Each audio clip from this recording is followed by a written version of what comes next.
Welcome to the first shop talk of 2026. I am your host, as always, Lindsay Johnson, aka the Radical Connector.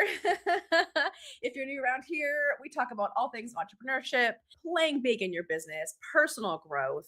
Today, we're going to be talking a little bit about my top 5 business tips for growth in 2026. We're going to get into the things that you need to really be thinking about and focused on to get that engine turned on in your business, to get yourself growing. So, tip number 1 is I want y'all focusing on one core revenue stream to sell this year. I know already you're all going to either freak out or you are not hearing what I'm saying at all. Because I say it all the time, and you'll come to me with 5 different offers. And I'm going, great, what are we focused on? Well, all of them. Listen, it's okay if you have more than one offer to sell. And it's okay if people reach out to you to buy offers that you don't even sell. There's like, hey, can you do this? Hey, can you do that? You can say yes, right? If people want to buy things that you're not necessarily focused on selling, you can sell it. I'm not saying don't sell. What I'm saying is I want you hyper-focused on one core offer. When we talk about the pre-scale milestones, this is the quiz that's going to help you understand where you're at in terms of hitting your pre-scale milestones. The first one is selling 30 of your core offer at full price to your ideal clients. 30. We want to make sure people are purchasing and you've got good proof of concept. And if after 30 sales, you should have a really good idea of your customer's buying journey. That's when we can start now automating it, right? Ideal customer. If it's not your ideal customer who's buying your offer, something is wrong. We got to look at what's going on. Full price, no barter, no discount, no giveaway. You need to prove that people are going to pay and that you've priced yourself the right way. Core offer being the thing that you are most likely going to scale, the main thing that you're known for. So when I say to you that you need to focus on that core offer that you are known for or want to be known for, the main thing, the crux of your business that you will ultimately scale. When we think about this core offer thing, if you want to sell quickly and sell more, you have to have fewer things to sell. You confuse your audience. You confuse yourself. You're trying to do too much, right? I would love you to tell me in the chat what you're hearing me say when I say focus on one core offer. Some of the things I want you to consider. Number 1, pick your core offer to sell in 2026. Number 2, make sure it's clear on your homepage and in your services page. Number 3, make sure there's an easy way to buy it or book a call to hire you. And then number 4, what can you hide on your website or within your offers page so you're not confusing and overwhelming people? We're really directing people to one core offer. And don't worry, you can come back to it. I'm not saying to erase it. I'm just saying 2026, what are you focused on selling? Number 2, focus on networking. Oh, shocker. Lindsay's telling me to focus on networking. Networking is the single most important activity a service-based business will do in the first 5 years of their business. And I say it over and over and over again.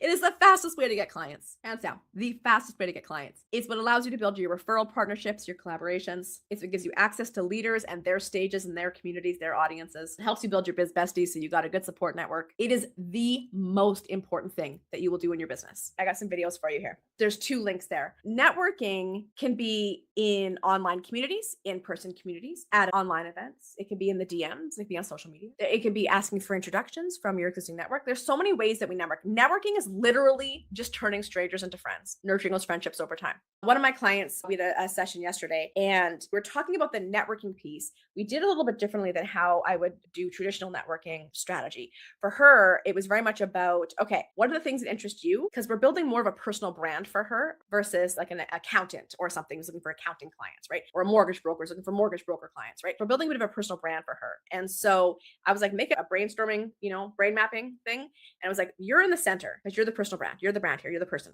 And from that, all the things that you like and you are interested in, you do. And then look at all those things and go, great, where can I connect with people in these spaces? Because I'm looking for people where there's values alignment, hobby alignment, interest alignment. So networking is not some stodgy, gross, icky thing. It's literally going out and finding the people that make sense to connect with. So in those networking videos I just shared with you, you can learn more about that. But like I said, I say this all the time, and entrepreneurs don't take it seriously. You need to think about the people you want to build relationships with, start connecting with them. Now, if you don't know how, you can join my Patreon community. I put the QR code up there. I recommend coming in at the highest level, at the business nerd level, so you can join our hot seat business coaching and we can talk about your networking strategy. But I'm going to give you some tough love right now, friends. I need some tough love, as if I haven't been this entire time. Just because you don't know how to network, or you feel intimidated by it, or you feel tired by it, that's not an excuse for you not to do it. You need to network. I'm telling you, you need to build your networks as a service-based business.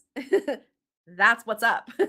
So I want you to check in with where you might be avoiding it or making excuses or not doing the thing and get over it, because I need you networking.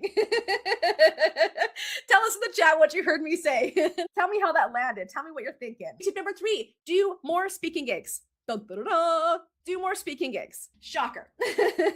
And so when I talk about those, friends, I am talking about free lead generating speaking gigs. So if you're doing paid speaking gigs, paid keynotes, paid workshops, that's actually a revenue stream. So if it's a revenue stream, then that's going to be maybe your focus for this year, or it's just going to be a bonus. You're going to offer it, you're going to do it, but maybe it's not your focus, but it is there and you do make money from that. And that will have its own marketing and sales strategy. Generally, it's going to be networking, booking conversations and calls, and then getting yourself paid to speak. But what I'm talking about in this case is lead generation speaking. This is when you are speaking for free into other people's audiences to get visibility, to get exposure, to get people onto your email list or onto a sales call. And you know how they're like, oh, exposure doesn't pay my bills. Yes, it does if you're doing it right. So make sure that whatever speaking you're doing, it's into the right audiences where your ideal customers hanging out. Right? You're talking about the things that you're known for, that they care about, and that there's a sales funnel attached. Join my email list, get my lead magnet, book a call, whatever that is for your business. So some examples of speaking gigs can look like podcasts, live videos like YouTube Live, Instagram, Facebook, LinkedIn, TikTok Lives, keynotes, workshops, trainings, lunch and learns, panels, online summits. There's lots of ways you can get yourself out there. This is also where collaborations come in handy, which is why we network to find collaboration partners and do collaborations so that we're both building each other's audiences, right? Now, this doesn't mean talking to your own audience. I don't mean you do a workshop and get people there. You go live on your channel. That is content marketing. That's something different. I'm talking about getting into other people's audiences and letting the world know that you exist. You're letting your ideal customer know that you exist and then bring them into your world. Tell me what you're hearing when I say that. When I say more public speaking, what did you hear me say? Tip number 4. Here's a big one. Here's a big one. I want you to be aiming to do at least 10 sales calls per week. I'll give you a moment to freak out.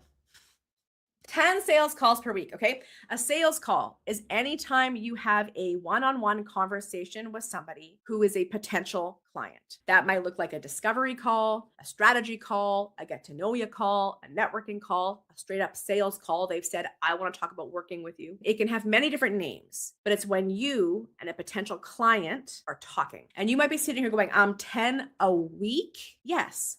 First of all, don't panic about the time. Let's do the math. 10 times 30-minute calls, that's 5 hours. So if you split that over 5 days, it's an hour a day. And no, your sales calls should not be they shouldn't be. That's 5 hours. So if you split that over 5 days, it's an hour a day. And no, your sales calls shouldn't be more than 30 minutes unless they are some sort of consultation that you're charging for. I don't know. I recommend sales calls stick to 30 minutes, okay? Your sales calls are not about cold calling people and trying to sell. It's based off of your networking, your referrals, introductions, your public speaking gigs, your email list. It's based off of that and people contacting you or you booking the call with them when you meet initially, at a networking event or whatever, you book the call or they book with you. But it's what we would call a warm market or a warm lead. It's not a stranger. It's not cold. They know who you are and what you're about, more or less. You want to be aiming for 10 of those every single month. This is another rant I had last year. Right? Before my other rant where I said y'all broke me. I said, if you are not selling, you are not building a business. If your business isn't making money consistently yet, your role is salesperson. Your role is salesperson and practitioner. So I have some tools here for you. If you are really uncomfortable with selling, this is the link to get my ick-free sales tools. It includes my how to sell without selling video, which is my consent-based sales process. It includes my perfect sales-free sales call template, which is how to do a sales call that doesn't feel like a sales call. It includes 45 different scripts to help you open up a sales conversation. So you can grab those right now. And you need to have a goal this year. Unquestionable, no negotiation, no talking yourself out of it. Your goal this year should be to do 10 sales calls per month. They are not all going to lead to sales. They're also not all going to lead to sales right now. Now, I will tell you, if every single person is saying no, something is wrong. We're talking to the wrong people. We're selling the wrong thing. We're pricing it wrong. We're talking about it in the wrong way. Your sales skills need to be improved. If you're getting a lot of no's, that is an issue. We need to look at why. But people are going to buy now. People are going to buy in a year. People are going to buy in 2 months. What do we say? People buy if and when they're ready, not based on your time frame. So you have to have a funnel full of people, a pipeline full of people, so that you're never ever putting stress on just one person. Yes, I had a great call. They're going to buy for sure. Oh shoot, they didn't buy. I can't pay my rent. No, we need to have a constant flow of sales calls and sales conversations happening, because they're going to go off all at different times. Okay. How did that feel to hear me say that? What are the thoughts? So tip number 5, our last tip: make your annual, quarterly, and monthly action plans. Your annual plan, okay, that's going to be what is happening in my business this year. First of all, I like people to block off, when is my holidays? When are family things? What are the things that are happening I have to be aware of? If I'm going to a wedding in June, or I'm getting knee surgery in April, we want to know these things. If the kids are off for summer camp and March break and it's winter holidays, we want to get those things nailed down first in the annual plan, because our capacity is going to be reduced, right? Then we want to know, when do I have any events or things that I'm going to be pushing ticket sales for? Or do I have any launches coming up? Or is there something I need to get created this year? Okay, let's reverse engineer that. When are the due dates? When do I want this done? What am I focused on selling? When are my sales happening if I'm doing any sales this year? Where do I want to do collaborations to do some email list building for a launch I have coming? So that annual plan is looking at what you're focused on selling, what you're focused on doing, and how you're going to structure your year. And what's great about having an annual plan is when someone comes to you and says, hey, do you want to join my online summit happening in May? You can look and go, no, I'm going to be in the middle of a big push then for a summer sale I'm doing in June. So I'm going to say no. Or when someone comes to you and says, hey, do you want to prepare a presentation for this dental association in June? And you're looking at going, May is pretty light. Yeah, I have the time and capacity. I have time to prepare a presentation and show up and do it. So it gives you a structure to follow, and it helps you say yes and no to things throughout the year. It stops you from getting distracted and pulled in a million different directions. And honestly, if you're really looking at it, it helps you see, am I prioritizing sales and deliverability? Am I prioritizing the things that are going to make money? Or do I have way too many projects and things on here that it's just make work? It's busy work, but I'm not actually going to grow anything. You might also put on there, I want to be at a point of hiring a VA by June. So I know I have to make a certain amount of money to be able to afford them. So I'm going to be focused on this, this, and this, and this, so that I can get my sales up. Your quarterly plans, those now are those like hyper-focused sprints. Those are those chunks of time where you're completing a project or you're focused on an upcoming sale or launch or something. There is something where you were hyper-focused and you're giving yourselves that 3-month window to sprint and get it done. That's how we make sure projects don't go on forever. That's how we make sure we don't forget about something and forget to promote something. So we want to have that quarterly. You don't necessarily need to do the quarterly all up front. I just had a client meeting this week. They're going away at the end of this month. So we're saying your year is going to start February 1st. So January, here's a few things you need to do to prepare. And then we're not going to do big pushes or anything here. And then starting in February, you're going to go February, March, April. You get to break up your year however you want. But we think about quarterly plans. I'm going to make a 3-month plan. And then finally, your monthly plans. You need a monthly action plan. That's how you get off autopilot, where you're just doing the same thing every month and things aren't really moving. You've got to go, okay, here's what's happening. Here's my plan. Here's what's happening for this month. What am I focused on selling?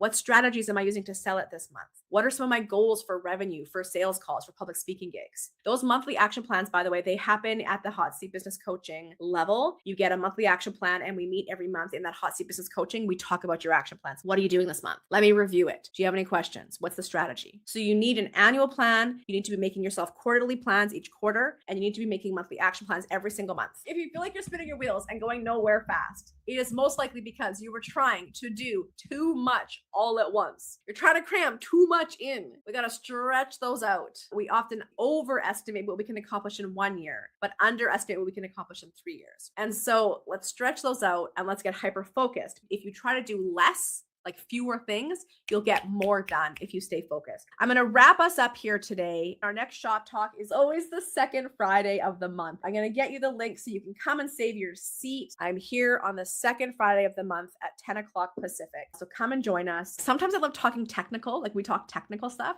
Other times we talk like mindset stuff. By the way, we did a year's worth last year. So go in and check them out. There's a whole bunch of really fun ones on there. Some of my favorites is around social media killing your business. Another one I really like is friendship and inconvenience. Yes, it is. It's supposed to be. Here's our whole cache of live streams. Come and watch those. There's tons of them. Also, friends, if you want to do me a favor, if you haven't subscribed, please subscribe. If you want to share this with your business friends, please share it. Ask them to subscribe, share some videos, watch some videos, because I started my YouTube channel at the beginning of 2020. And then, as I said, I just got crazy busy. So I'm getting back into it, and views help, right? The more followers we have, all that stuff helps. So please subscribe, watch all my videos, invite your friends to watch. I love it because if you watch my older videos, which most of them are older, on the videos tab, the live tab is current, but the videos tab, you're going to see some sweet pandemic hair.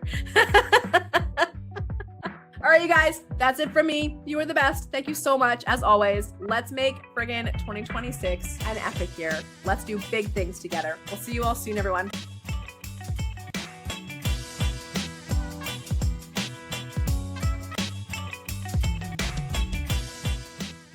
Let's do the math. 10 times 30-minute calls. What is that? I did the math. 5 hours. I got the math here.